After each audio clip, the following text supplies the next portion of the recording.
पश्चिमबंगर आराधना सभागृह में उत्कल शिक्षा संसदर वार्षिक साधारण सभा अनुष्ठित हो जाइछि। राज्य में ओडिया शिक्षा संस्कृति को उज्जीवित करने लक्ष्य संगठन पक्षर उल्लेखनीय कार्य विषय आलोचना करा जायथिला। संस्कृति भवन निर्माण, ओडिया हॉस्टेल परिचालना और प्रतिवेशी पत्रिका प्रकाशन भली विभिन्न विषय चर्चा आसाला। साधारण संपादक सुदर्शन जेना आगामी दिन में परिकल्पना संबंध सूचना देते। नूतन परिचालना कमिटी गठन करा जायथिला। देवी प्रसाद मात्र चेयरमैन, अजित रंजन बंधन सभापति सुदर्शन जेना, से भली पीतांबर बारिक उपसभापति, रवींद्र कुमार साहू साधारण संपादक भाव निर्वाचित होइछन्ति।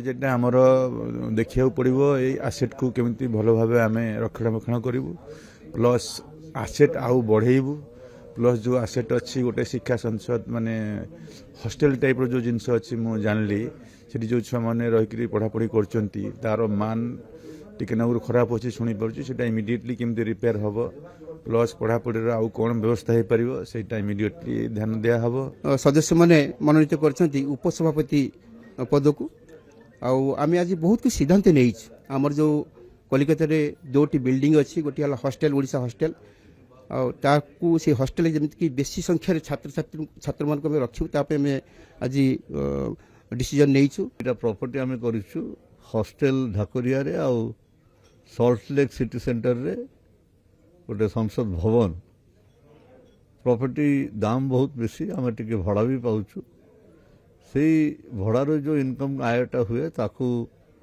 व्यवहार करी आमे शिक्षा आउ कल्चर पाई किसी आमर कंट्रीब्यूशन रखिबू। पश्चिम बंगर एक प्रतिष्ठित पत्रिका तेणु यही संगठनर आज नुआ सभापति श्रीजुक्त अजित रंजन वर्धन आसिछंती आउ एक नुआ पोस्ट तैयारी हैला चेयरमैन पोस्ट श्रीजुक्त देवी प्रसाद पात्र यार चेयरमैन हेले। समस्त मेंबर मानक अनुमति हिसाब रे सबू भल भाव साधारण 47तम साधारण सभा अनुष्ठित हो जाइछि। या भितर समस्त अनुमति हिसाब रे आमे आगु को जीवु।